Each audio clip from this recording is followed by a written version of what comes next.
there! Hello there, the name is Lembeler Jr. and now I'm here with Mr. Alexander, aka AJ, aka Make It Bump.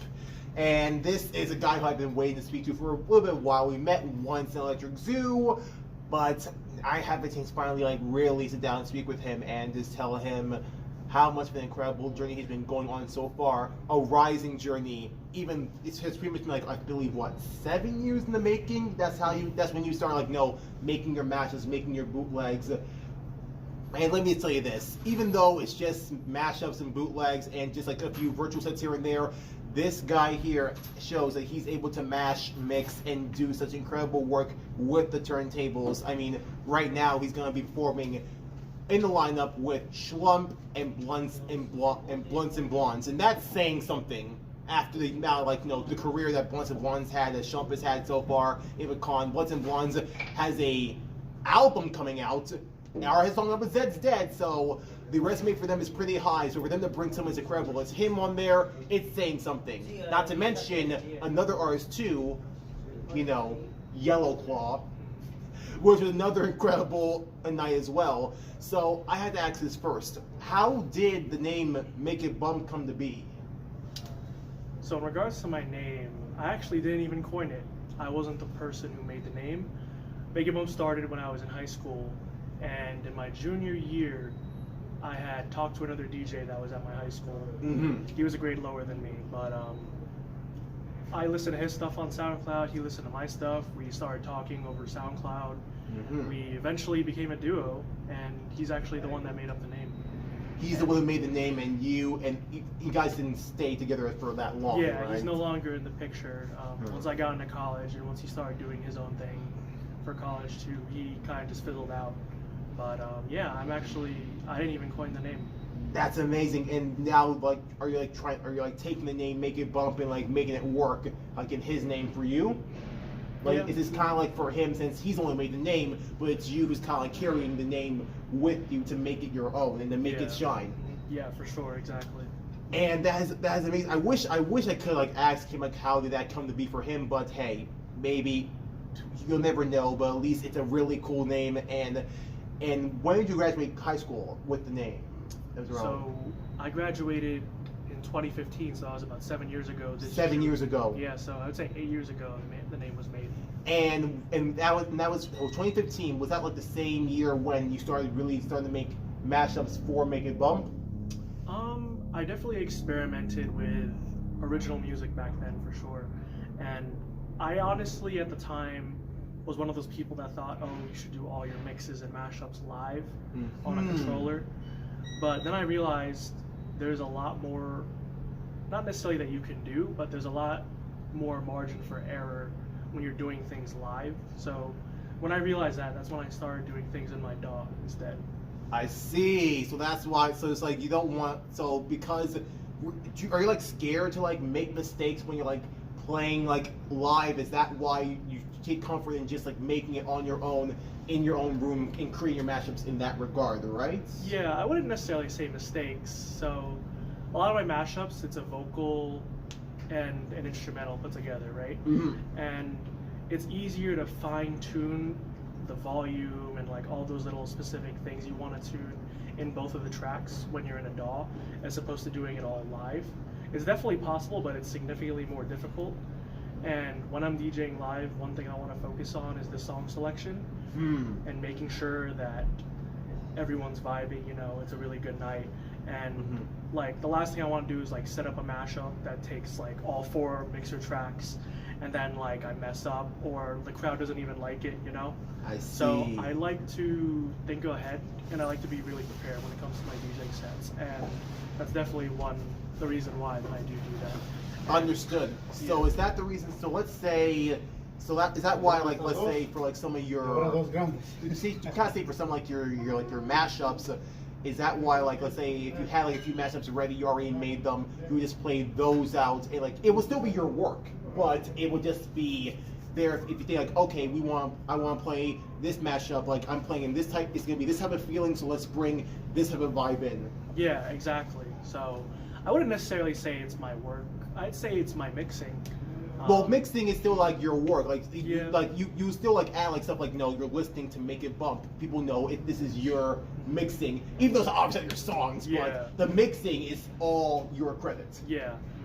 And that sorry for like mixing that up a bit, No but worries. I want to make sure you know that's still you and that's still your mixing, because no one else is doing the mixing but you and your own turntables and when you create your mashups. Now I just have to ask, since around like 7 to 8 years ago you started like making the mashups. Yeah, any idea like were you doing it just out of just out of the love for it, or like do you ever think about maybe as time went on you would make your own songs, or? Yeah. So the reason why I love mashups so much are because of DJs like, I don't know if you ever heard of DJ Earworm. Earwormer. I've heard that Yeah. name before. Or Daniel Kim. Okay, never heard of He him. made Pop Danthology back in the day. Those huge, ginormous mashups of like the best songs that came out that year. And I used to think those were so cool. And there's also this other guy, he was still on YouTube. I don't think he uploads anymore, but his name's DJ Ryzen. I think it's Ryzon or Zen, something like that. But he also made a lot of mashups that really inspired me. And like I said earlier, I actually started with making original music because I was really into Big Room House when I got into the scene. And so we're talking like spinning records. Yeah, like the classic days of Tsunami, everything that came out from Hardwell, W&W, Martin Garrix. That was my gateway into the scene. So I experimented with making music in that genre at first. And eventually, I don't remember exactly how, but that's when I started going into mashup making. Okay. That's religion to mashup making. And are there any? And this is kind of something I really want to ask. Are there any like mashups that you've done like so far in your your mixing discography that you're quite proud of? I could definitely name a couple. So Before you say the one, if it's the one I'm thinking about, don't say that just yet. We'll get to that. Talk about the other ones that didn't really reach a certain type of level. Like I'll say, for example, like one that I remember hearing when we go back to 2015 and 7 years ago. How about the one where you mentioned Big, you mentioned spinning records. So let's say, for example, the mashup you did of Project T, We Out to Party, and Reload. The one where it has almost 2 million views so far. How is that is that one you could say you're pretty proud of doing? Oh yeah, for sure. Like anything, even over 1,000 in terms of play count, that's awesome to me. Like the fact that people like that, but the fact that it's almost 2 million, it's pretty insane. That mashup in particular, it was actually a remake of a mashup that I have heard someone else play. I believe Martin Garrix played it live. And actually that's the reason why I started making mashups, now that I think about it. I heard DJs mixing 2 different tracks live, not live, but they play them out live at the huge festivals. And I was thinking, oh, that's really cool. Like I was a bedroom DJ at the time, but I wanted to play what they were playing at those huge events in my bedroom, just because I thought they were so cool. And yeah, that one's a really big accomplishment for sure. I forget that it happens sometimes, honestly, just because it's been so long. So it's been so long. When it comes to anything about artists, I always looking back at the roots of where they began. Like you said, that's when you graduated high school. That's when you start taking a name and make it bump and make it your own. And that's one huge accomplishment I can happily say is could be most definitely the starting point of something bigger. And so after that it went on to other mixes. You were I think you were still using songs for spinning records a few times here and there, but then moved on to using some mainstream work. I'll say, for example, Joyride and Roddy Ricch, The Warehouse with the Box. That's one I remember hearing quite a bit here and there. And then you also have a few other ones you were combining let's say let's go the melodic routes. You combine Illenium, Take You Down with Afterlife. Another amazing one too. And of course, one of my favorites that kind of surprised me a bit was the mixing of Zed, Macicoma Spectrum with Hey Soul Sister. Something that I thought would not work, but it did. You found a way to make it work, and that was absolutely amazing too. those are a few right at the bat that I absolutely enjoyed, and I'll say this too. So since you talked about like playing live or playing virtually, is there any like difference? Like you already have a few like live shows already. Like you said, you're doing this one with Slumpin' Blunts and Blondes, then you did the one with Yellow Claw and I think Kimosabi and those people too. Is there a difference between like playing virtually, like when you do like the Northern Lights Virtual Music Festival, and playing something that's live like on stage? Oh yeah, for sure. It's a huge difference. So with the virtual sets, you can kind of imagine how people are going to react to any given thing that you play. And you're doing it alone, maybe in your bedroom, or if you have some special scenery, something like that. Whereas the in-person events, you have a whole crowd of people you got to tend to. And your whole job for the night as a DJ is to make sure everyone's having the best time of their lives, to escape the reality they got to go home to and all the troubles and hardships they're going through in their own lives. You got to make it as fun as possible. And while that's also the case for something like a Twitch stream, you won't get really bad flack on a Twitch stream if you're not doing it well, as opposed to doing it live, I feel. Or have you had like moments where like, I wouldn't say how many, I was gonna ask like how many times have you done like live shows before, maybe you don't know quite a few, have you had those like reactions where it's like you look at the crowd and it's like you see like some of them not really vibing? Oh, I compare it to kind of like the reaction in like, let's say for example the game Guitar Hero Live, when like it was switched to like people like when you're playing good, you'll see the reactions of people like saying they love you, but then when you play bad they switch to like them not being surprised, or like, I wouldn't say there are people like who raise up signs and say like you suck. I mean, I haven't seen that, but it has a type of feeling, right? No, yeah, for sure. I've definitely had instances where I've never gotten booed on stage, thankfully. Thank God. Yeah, I've been playing big shows since 2019. And like I said, never got booed. But there have been times where I'm just playing a track and I think it's a little risky to play, just because like the crowd may not vibe with it like I think they might. And lo and behold, like maybe half the crowd's vibing and then the other half is just standing there because they don't know what to do with themselves. There have been instances like that for sure, but I see that all the time when it comes to openers and sets, and believe me, it kind of makes me a bit upset. Like legends like Yellow Claw, like Blunts and Blondes, like they brought you in for a reason. They see the talent in you, they see the devotion in you. They're giving you a chance. So the least that they're giving you a chance, why not anyone else? But I do understand not many people are like them or like me, who like sees the little people in you and like wants to give you guys a spotlight because you definitely deserve it. So at least you're still rolling with the punches and still keep on keeping on anyway, which I can definitely highly respect from any artist. Yeah, for sure. Yeah, honestly, I do DJing because it's so fun. Like even when I was doing it in my bedroom with nobody watching me, it was just me. Like I had a really great time. But being able to do it live for crowds of hundreds, and even in some cases I've played shows in the thousands in attendance, and it's uncomparable how fun it is to DJ for a crowd of people and just get them to forget their lives, their own personal lives for a bit. And I will say this. I mean, have you ever like imagined like this could like reach at this type of level? Because we have the Yellow Claw and Blunts and Blondes, like two pretty big EDM legends, already noticing the awesomeness that is make it bump. But have you ever like expected that to happen, or did you like think of it more as like a hobby that grew into something more? Honestly, I wouldn't have noticed, or not noticed. I wouldn't have predicted that this would have happened back in the day.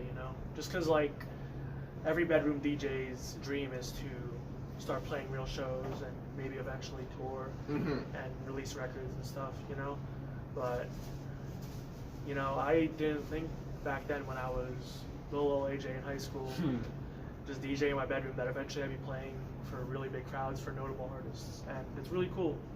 I'm really thankful for the opportunities that I've had, and this is something I want to do for a really long time, if not forever. That is absolutely amazing to hear, and I'm so happy that there's so many artists who are backing you up. I keep saying Yellow Claw, I keep saying Bloods and Blondes because they're also freaking incredible. I'm so happy they gave you a chance, but also someone else who gave you a chance. I'm so happy to bring this man up, Mr. Nick Miller, aka Illenium, when it came to your mashup of First Time with the song Gorgeous. How did it feel to know that someone like him noticed your work and then decided to play it in already in 3 different places? Once in Lollapalooza, once in Electric Zoo, and thirdly in Ultra. It's the best feeling in the world, honestly, because Nick Illenium, he's my favorite artist right now, and he has been for a couple of years now. So I look up to him I idolize him as an artist because of what he's able to do with his music and how much raw emotion and vibes he brings to the bass scene, Mm-hmm. And so to be supported by my favorite artist at some of the hugest festivals in the world, it's unbelievable, man. When I first got word that he was gonna drop it, actually the first time he dropped it was at LBW, the first festival back from the pandemic last year. So 4 times then. My apologies for saying those 3 moments. I know okay. I know I played in LBW, so continue. Yeah, when I first got word of it, he told me he was gonna drop it, and I was like, wow, this is gonna happen. People are gonna see this, they're gonna hear it. And know who made it. I don't know if he yelled out who created the mashup. He doesn't shout me out when he drops it, but that's honestly he doesn't need to. It's a lot of people. Some people find out on their own that I made it, you know. And whenever he does play at a really huge event, I try to make a social media blast about him dropping it. So when he dropped it at LBW, Ultra, Lollapalooza, Izu, I've had video footage of him dropping it live. You know? So I try to get that out there, push it as much as possible. That way, anyone that did hear it and did like it could find me, maybe listen to the rest of my mashups, and listen to my mixes, become a fan maybe. That's the hope. That's how social media goes. But yeah, just the fact that he got in touch with me, and I came up with the idea of the mashup first, and I uploaded it to TikTok. And if you scroll back on my Twitter far enough, you can see in the replies, he said, "Yo, this is really dope. I might have to make this a thing." And a couple weeks later, he DM'd me, and made the thing. That's when I sent him what I had originally. He fixed it up a lot because he has the original sounds, obviously. Right. It's his work. But he kept the drop entirely the same, which was really nice to know that I contributed to a pretty big part of it. And the build up and the break area, he worked a lot on that, and that's how it came to be what it is today. And it's really awesome that, like I said, he supports it, and he's been playing it, as far as I know, since then. Pretty much all of his sets he's played it at. I've had videos of people send it to me on Twitter or Instagram. They tag me in it. It's look, he played it here, he played it there. Not even just the festivals, a bunch of the club sets. It's really awesome. It's literally getting played all over the country, and it's awesome. It's really Absolutely amazing. And this begs the question: do you think that with what he's and all the shows that he's doing, all the shows that he's creating, could he? What is there going to be a possibility that he will bring you up as a local support for one of his shows? That's something that I maybe thought was a possibility in the past. I definitely still think it is, but it's not too high, unfortunately. I would love to, believe me, to play a show supporting him and a bunch of the other huge artists in the scene would be amazing. But with the way the scene works and how I'm just a mashup artist, unless you're someone like Two Friends, who they're probably the biggest mashup artists in the world, but they also have original music. But unless you have the notability and notoriety and the discography of original tunes behind them like they do, then it probably won't happen. But you know what? I also thought that I wouldn't be here right now playing these shows. So right. So pretty much anything can happen. Like people are already noticing the successes you're doing, so I wouldn't. The reason why I asked that question is because I have a feeling it might happen, or it definitely will happen. Like even though, like you said, you're obviously not two friends and you don't have any like original music out just yet. Yeah. But I feel like it'll be amazing to see him give you a chance. Like let's say like Ember Shores is coming out in December, so he calls it Illenium and his friends, and I see all his friends like that he works with. So I would love to see him like bring you as one of those friends to like either like start up a stage, or like maybe have like a chance in the main stage, or like if it's possible when he plays his sets of like let's say as a Fallen Ember set, he will bring you out because obviously the song First Time's on there, gorgeous on there, play a little bit like of Ascend. But I feel like I have a feeling it's gonna like definitely happen for you, and I can barely wait to like see that happen. Had that idea come into fruition. Nick Miller, if you're hearing this, please put it into consideration if it's possible, because that's how much I believe in Make It Bump. That's how much you believe in him, letting him have your mashup in your set be played in Abu Dhabi. In Abu Dhabi. I'm not sure, yeah. I want to say it properly. In Abu Dhabi, in Lollapalooza, in Ultra, in Electric Zoo. If you come back again this year for Electric Zoo, I feel like that would so definitely be an idea that I wish could come true, because someone like him most definitely deserves it. And I know you mentioned like haven't done like the original music just yet, so like begs the question, what might be next for Make It Bump? So next, I feel like these last few months, I don't know if you've noticed, but I haven't been really uploading too many things to my social media, my SoundCloud. It's because I feel like I burned myself out with mashup making, been doing it for so long. When I started my SoundCloud, it was 2020 over the summer, and basically since then I've been uploading pretty consistently every month, maybe even every week, sometimes multiple times in a week, and I can definitely say my style, my priorities, and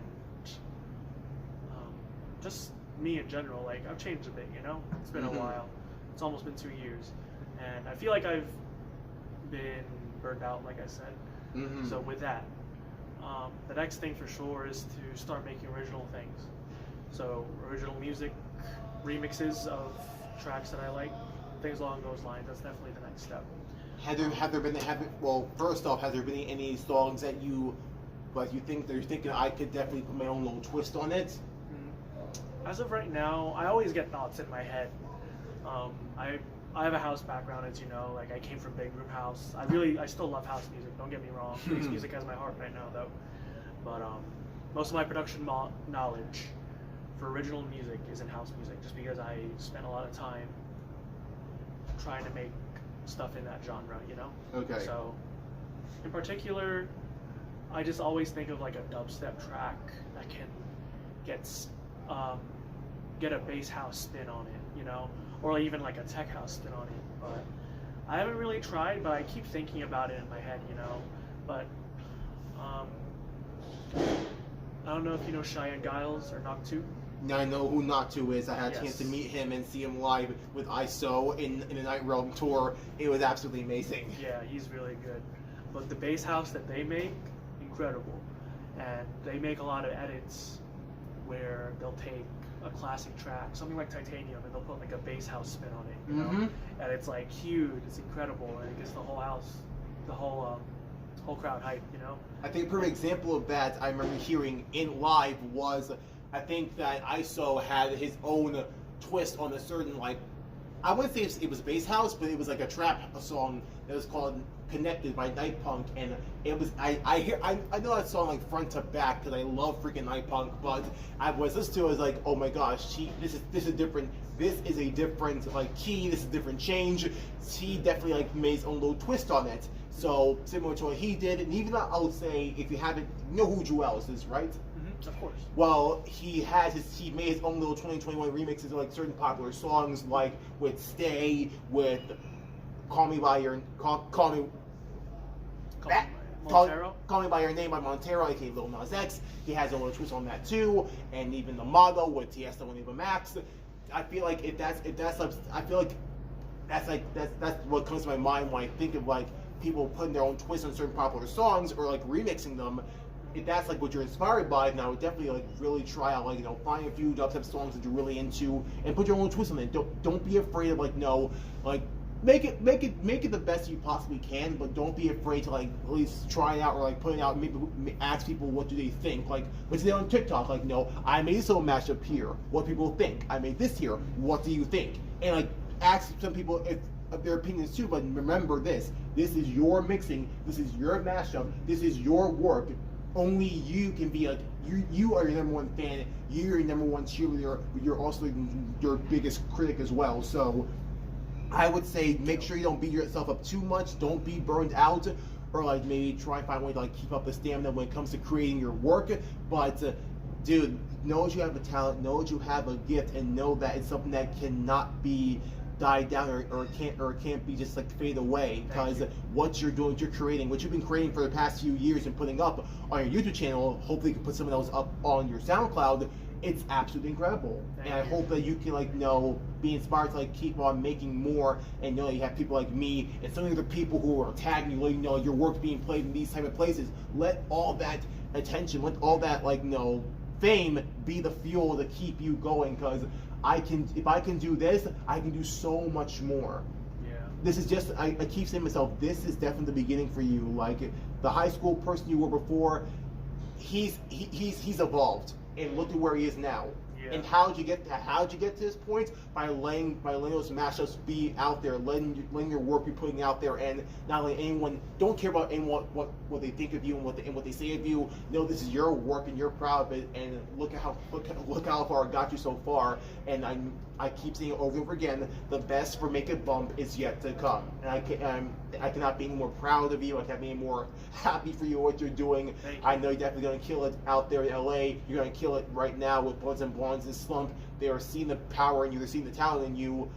I'm so happy that they're giving you a chance, Illenium giving you a chance. So many people have given you a chance to shine, and I hope more and more people can finally see the power in you. And who knows, that group you mentioned, 2 friends, who knows, maybe you all can make a mashup together and make the biggest mashup that people can play around the world. I can already hear it, I can see it, I can imagine it, I can envision it.